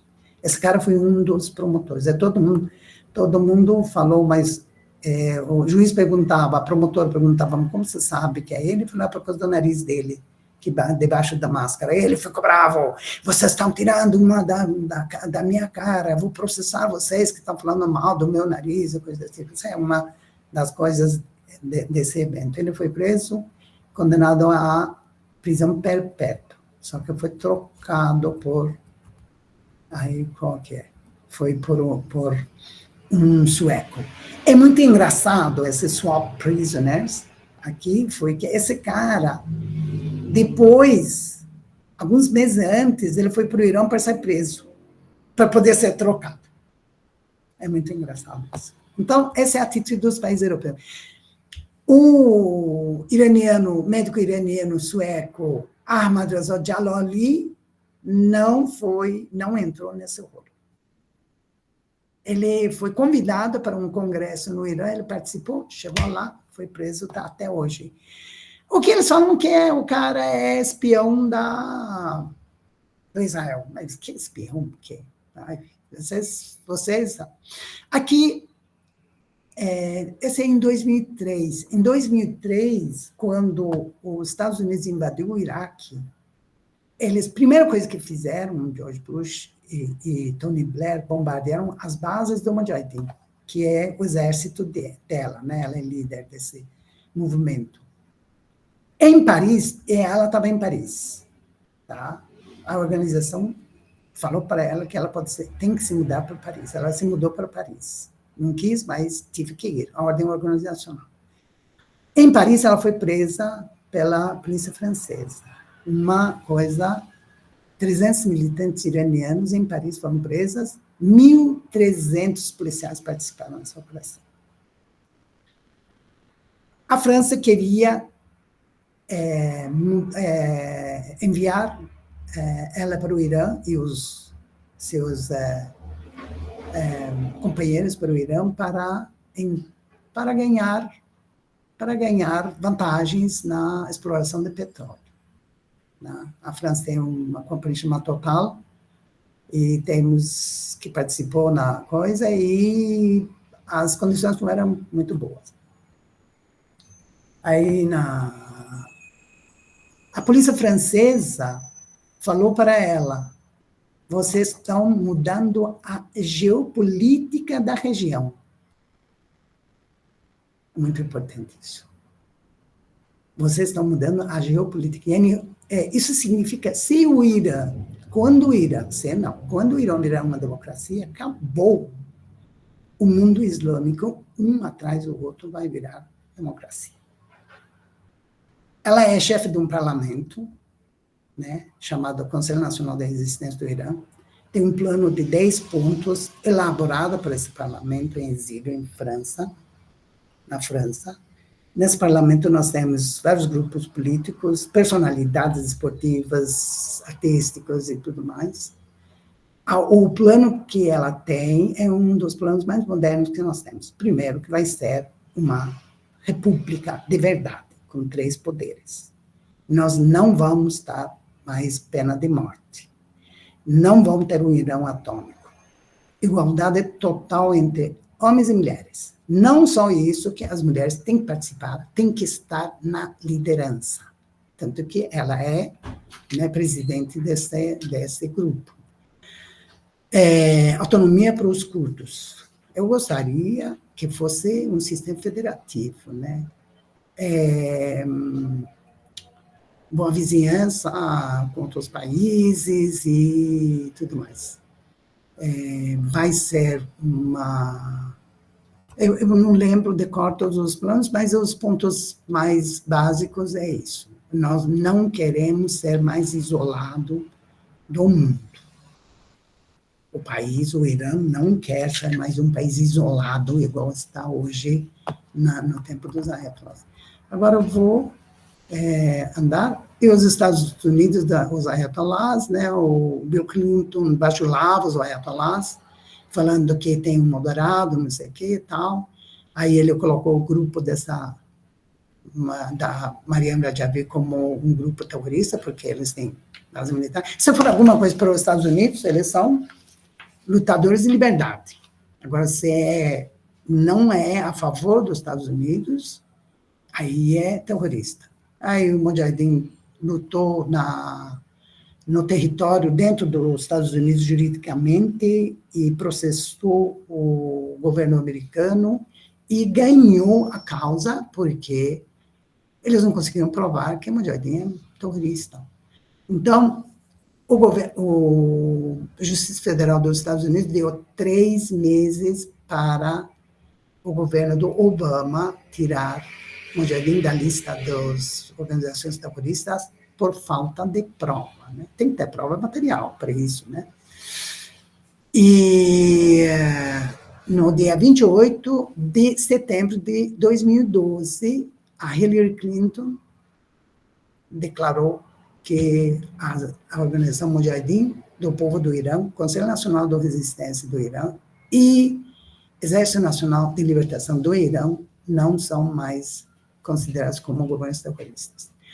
A advogada Mujahideen falou assim que esse instruir o governo americano de tirar Mujahideen da lista das organizações terroristas aconteceu apenas 200 anos atrás. Está acontecendo pela primeira vez depois de 200. Aí eu vou falar um pouquinho sobre a esquerda brasileira e os ayatollahs e vou terminar. Aqui, em 2003, junto com esse ataque a Mariam Rajavi em Paris, os Estados Unidos bombardeou todas as bases militares do Mujahideen no Iraque e tomou 2 bilhões de dólares de armas das mãos deles e deixou eles abandonados lá. Hoje, eles estão na Albânia, numa coisa. Então, o Irã hoje, se os Estados Unidos não atacam o Irã, o Israel não quer derrubar os ayatollahs, é porque, se cair, o Irã vai virar uma democracia. Este cara aqui não tem chance nenhuma. Cadê? Aquele, o menino mais rico do mundo. Esse cara não tem chance nenhuma para nada. Tá? Os Estados Unidos gostaria muito de levar ele, terceira pessoa dessa família, mas não tem condições. Ele o pai dele tirou 35 bilhões de dólares, ele passou 40, você tem 65 anos, né? Em 65 anos ele não tem nada. Não estudou, não trabalhou, não sei, só passa nas coisas de Las Vegas, né? Nos cassinos de Las Vegas, com dinheiro. Ele fala que o pai levou 62 bilhões, mas não é verdade. Os Estados Unidos, o governo Obama mandou 130 bilhões de dólares para do dinheiro bloqueado do Irã para os ayatollahs, né? Eu perguntar para ele, mas por que você fez isso? Eu falei, por causa do embargo contra o Irã, a gente não podia dar cheque. Mandaram dinheiro vivo, 135 bilhões de dólares, né? O Canadá virou santuário das famílias dos ayatollahs, dizem que a família do Rafsanjani, entre shopping center e highways e um monte de coisas, tem uma fortuna lá, né? Brasileira, só vou falar um pouquinho, né? Essa aí no Brasil, a esquerda bajula os ayatollahs. Eles contam cada história mirabolante sobre o Irã. Na época do Covid, alguém postou um negócio lá que os ayatollahs no Irã, as crianças ficam dentro de uma bolha estudando, não sei. Falou, vocês estão falando coisas surreais. O povo está morrendo de Covid. E o Irã não permite que os Médicos Sem Fronteiras tenham um hospital de campanha no Irã. Se fosse verdade tudo isso, é só deixar todo mundo ir. Não dão visto. Eles não dão visto para jornalistas, não dão visto para... A não ser que seja da linha deles. Para sociólogos, antropólogos, só se tiverem muita certeza que é na linha deles. Tá? Então, eles ficam aqui falando coisas surreais, né? O Irã, o ayatollah, proibiu, ele é um manda-chuva de tudo, né? Esse cara aqui, o poder está tudo na mão. Ele é acima de tudo, esse Khomeini. Esse é acima de tudo. Ele proibiu a entrada da vacina. Enquanto ele, os ministros e a família, todo mundo tomou vacina. Mas falou, não, essa vacina vai mudar a genética nossa, essa foi desenhado, essa Covid não é nada. Ele falou, essa Covid pode ser uma oportunidade para nós. Oportunidade para quem? Não sei. Para ele, né? Para o povo voltar para casa, para não ter protestos de rua e coisa assim. Aqui, Celso Amorim, para fazer... Deixa eu só falar um pouquinho sobre o Reinaldo Azevedo. Reinaldo Azevedo falou assim, o Irã, de forma milagrosa, resolveu o problema da Covid. Lógico, milagrosa. A ditadura, você não deixa nem Médicos Sem Fronteiras ir para lá. Lógico, é milagre, né? Você não sabe o que se rola lá. Alguém perguntou para ele como é que faço para fazer análise política. Ele falou, você tem que ler o livro de Pequeno Príncipe uma das coisas, né? Não falou só isso, do Maquiavel, né? Eu acho que o negócio de você saber... Não, eu não sou analista político, né? Eu sou aqui alguém que é igual o juiz do futebol. Fala, pega a falta. O que vocês estão falando não está certo. Não é desse jeito. Pelo menos, que nem o cara que está falando que o presidente do Irã tem doutorado em Direito, ele só tem 6ª série. Você sabe persa? Não sabe? Vai lá ver. Ele só tem 6ª série. Ele não consegue falar persa certinho.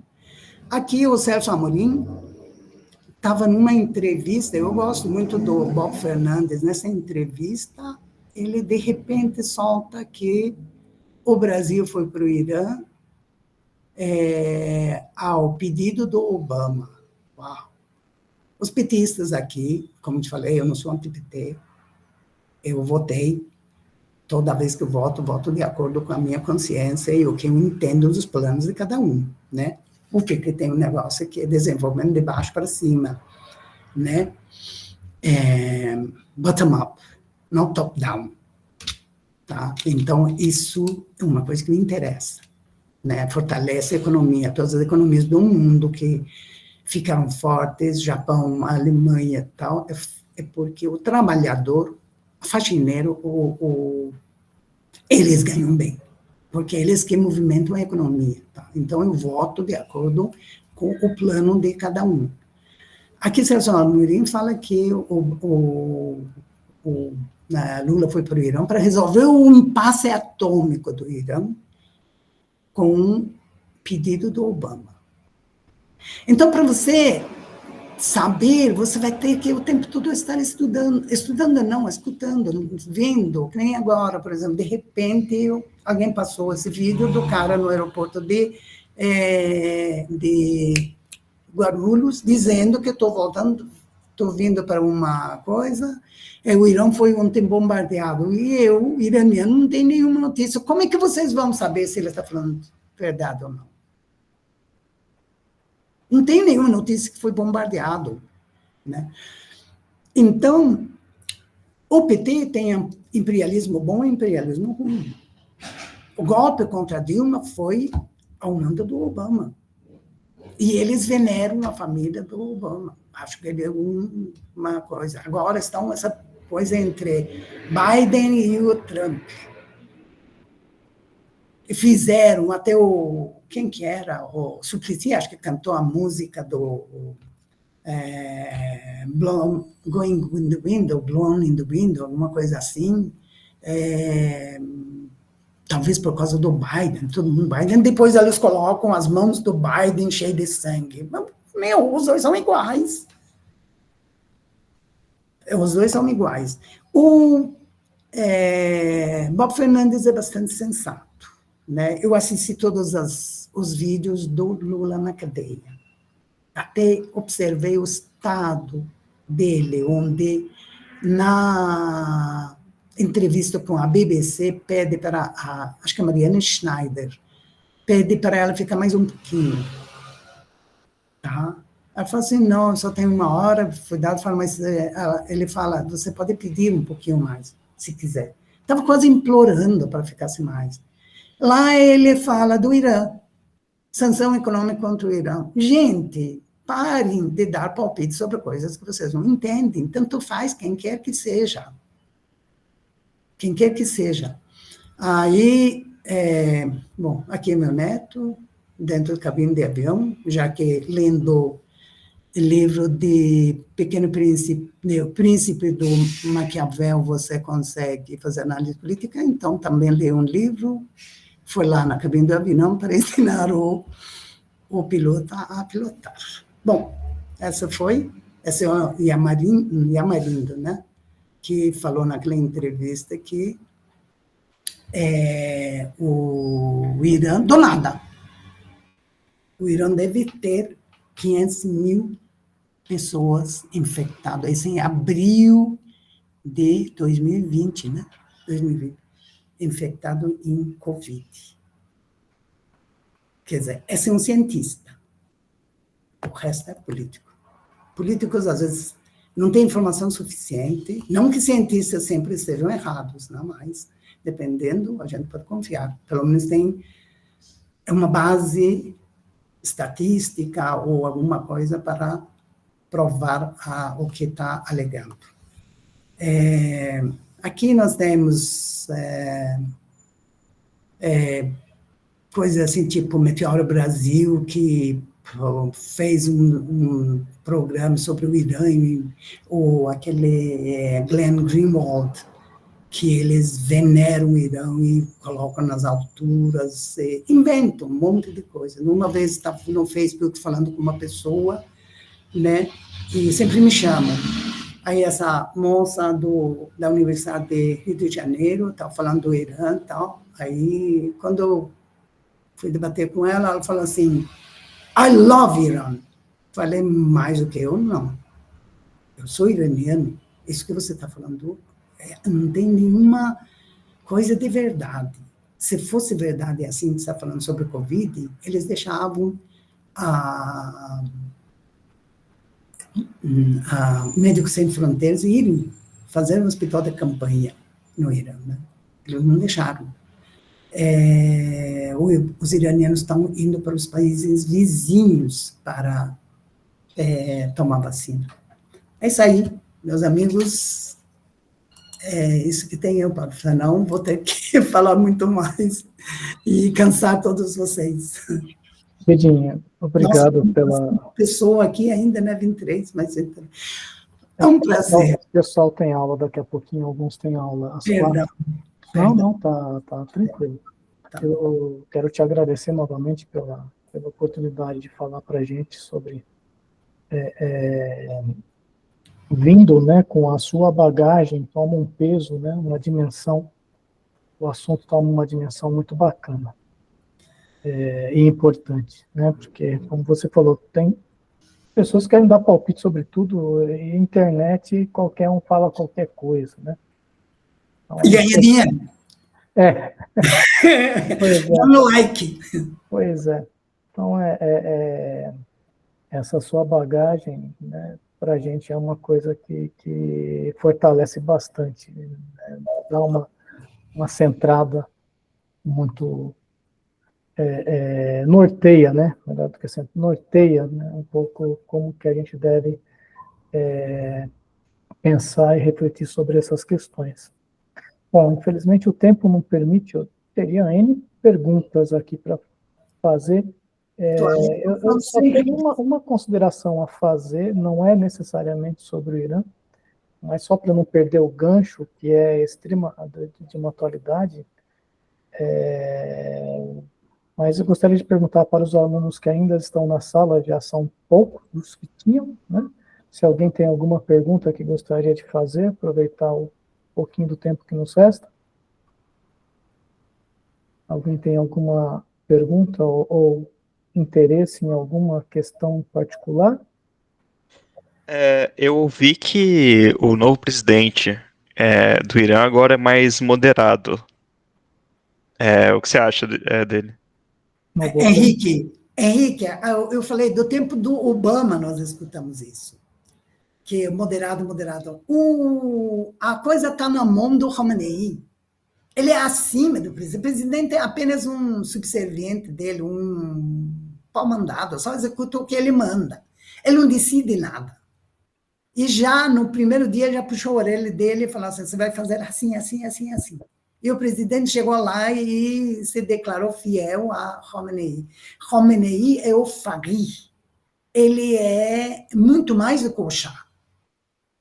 Porque, além de ter todos os poderes que o Shah tinha, ele tem o poder supostamente religioso também. Você entendeu? Então, no sistema político do Irã, só o fim da ditadura. O fim, a queda disso, construir, fazer uma nova Assembleia Constituinte, como nós tivemos aqui em 1988, e esse é o nosso plano, de 10 pontos, que eu falei. Não tem como, não tem nenhuma outra saída.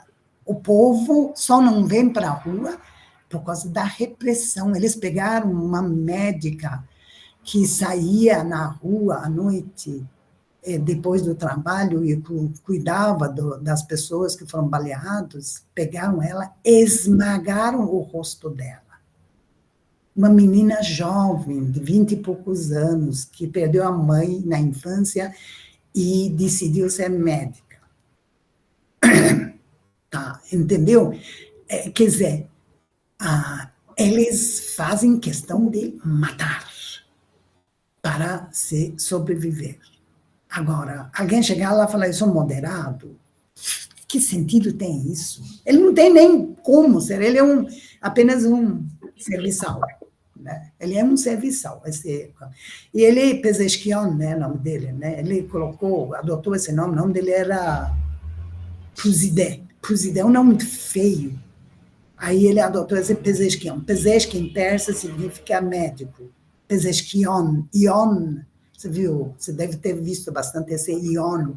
Por aqui tem Balabanian, Arasi Balabanian, Bazarian, Jurabchian, que é o dono do time Corinthians, não é Jurabchian? Jurabchian é um iraniano. O pessoal falou para mim que não dá para inventar, né? É um iraniano que comprou o clube de Corinthians chamado Jurabchian. Jurob, o que é? Jurob é meias, então a família dele mexia com meias. Então ele é Pezeshkian. Ele adotou esse nome, que eu sou da família de médicos, algo assim, do clã médico. O Balabanian, né? Arasi Balabanian, como eu. Bazarian. Tem essa coisa aí, como que chama? A moça lá nos Estados Unidos, que é musa de não sei o quê, alguma coisa assim também. Ian. Tudo que é Ian, você pode desconfiar que é de origem iraniana ou armênio, né? Porque a nossa língua, persa e armênio, é muito próxima. Também falamos quase a mesma língua, né? Quase. Entendeu? Henrique, obrigado pela resposta, e obrigado pela pergunta, Henrique. Foi bastante interessante, porque a gente tende a ouvir os rótulos, né? Tá, Marjane Satrapi. Né? Aí, o Ivan fez uma pergunta aqui. Se eu conheço o livro Persépolis do Marjane Satrapi. Sim, conheço. Ela, inclusive, virou um filme, né? Virou um filme, ela é desenho animado com a voz de Catherine Deneuve. Isso, eu li um outro livro dela também, chamado Franco Ameixa. Eu estou devendo essa leitura, eu não conheço. Não conheço, é muito legal, legal. Ela vai estudar, peraí. Mises cada vez mais inclinado a misturar... Religiosidade, moral e política, como você enxerga a possibilidade de abertura de um diálogo com as massas brasileiras, em especial os reacionários, né? Que estão como assim? de importar pautas europeias como a questão da imigração. Tá, como assim? Num país que está cada vez mais inclinado a misturar religiosidade, moral e política, como você enxergar? Esse país é o Irã ou o Brasil? Como você... eu acho que é o Irã, né? Como você enxerga o Brasil? O Irã dialogando com o Brasil. Na verdade, eu acho que... 40 anos que moro aqui, né, conheço o Brasil desde 83, 82, a minha ex-mulher, que eu conheci no final de 82, 83. Sabe, é um povo muito legal para eu, né, me relacionar, se bem que na Inglaterra também não tive nenhum problema com ninguém, Muito pelo contrário, amigos que eu sinto muito falta. Um amigo que me procurou até achar. E meus pais, quando vieram aqui em 1906, nossa, eles amaram aqui. A gente, quando fui para São Paulo, eles olharam e falaram assim, aqui é Teherã? Eles olhavam até Teherã, coisa assim, tipo, eu gosto muito daqui. Mas eu acho que a pergunta do Pedro é se há esse diálogo, não é isso, Pedro? Eu tô também confundindo a sua pergunta. Eu não sei. Se há, né, se o Irã teria essa Eu acho que sim. disponibilidade de conversar com o Brasil. Eu não sei, o sistema político, se aquilo representa o Irã, eu não sei. Obrigada pela palestra. Enzo, eu que agradeço. Eu que agradeço a sua participação. O sistema político não representa o povo iraniano. Isso não sou eu que eu falo. Isso é a Cacete Planeta que foi lá e falou. Isso é a Glória Maria que foi para o Irã e falou. Isso é muita gente que vai para lá e fala. Eu tenho um aluno que conhece, que estuda persa comigo, ele entende muito mais de música tradicional persa do que eu. Ele vai fundo, ele toca, ele é professor universitário, ele toca, ele ama, ele aprende persa há 3 anos comigo. Qualquer hora eu vou colocar no meu canal um vídeo dele lendo persa. Eu vou precisar fazer aula de persa com você. Com prazer. Viu que chique que vai ser, né? Vamos devagar com a coisa. Mas... Viu? Como vai ser? Não, desculpa, Benite, corta. Não, imagine, eu falo assim, inglês todo mundo fala, o chique mesmo é falar persa. Falar uma coisa diferente, né? Persa, bem diferente, né? Bacana. Então eu acho... Não, assim, bom, como já é 2 minutos para as 4, né, eu gostaria de agradecer, já caiu bastante nossa audiência aí dos alunos, né, eu sei que muitos têm aula, então eles têm que sair mesmo, então agradeço a participação de todos, queria agradecer novamente a você, Bedin, temos N perguntas, queria só dizer para os alunos, depois posso até mandar uma mensagem também pelo Moodle, quem tiver alguma pergunta que não teve a oportunidade de falar aqui, né? Pode colocar lá no ambiente, no Moodle, e eu repasso para a Bedin, e a gente pode fazer um bate-bola via Moodle aí, respondendo as questões que alguém tiver interesse. Tá? Realmente, o Pedro falou, fica por conta do horário mesmo, né? Complicado. Islamofobia ou qualquer fobia é ruim. É complicado mesmo. Eu só queria terminar, assim, né? Já fiz esse agradecimento a Bedin, né? A você e aos alunos, né? Mas eu só queria terminar o nosso encontro, para finalizar aqui também a gravação, e lembrar de uma coisa que está acontecendo agora, né? E tem paralelos que, se a gente parar e pensar, tem paralelos muito, assim, coisas muito em comum. O que está, eu até provoquei no início da palestra, né? O caso da Venezuela. O que está acontecendo lá, um país vizinho nosso aqui, e até pegando um gancho da pergunta do Pedro, né? A conversa entre os povos, as nações, né? Os estados, vamos falar os estados, né? Aqui, praticamente, nós colocamos panos quentes, vamos dar tempo para que o cara lá apresente as atas das eleições, aí eu vou ver aqui se eu reconheço ou não.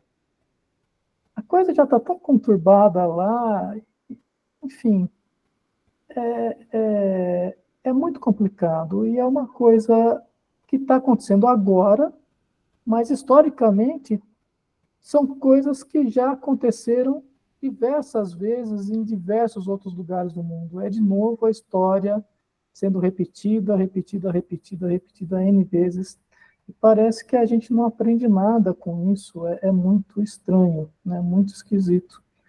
Está acontecendo aqui do nosso lado, E falar que não tem influência externa, não tem ninguém manipulando, é ser muito ingênuo, né? É ser muito ingênuo. Então, a gente precisa realmente ter um posicionamento mais adequado e mais firme, muitas vezes, né? E a busca por informações cada vez mais criteriosas, verídicas, né? E assim por diante. Enfim, eu não vou me estender mais, porque já passamos o horário agora, definitivamente passamos o horário. Então, mais uma vez, fica meu agradecimento ao Avedim, aos alunos que participaram, perguntas, né? Fiquem à vontade depois para escreverem, caso tenham coisas a mencionar, que a gente vai discutindo, a gente vai repassando essas questões. Né? Agradeço a todos vocês, então, muito obrigado. Muito obrigado. Eu vou parar a gravação, quem quiser permanecer ainda fica à vontade, tá certo? Então, vou encerrar aqui a gravação. Obrigado, Abedim. Eu que agradeço, realmente. Obrigado à paciência de vocês para escutarem tudo isso. Eu imagino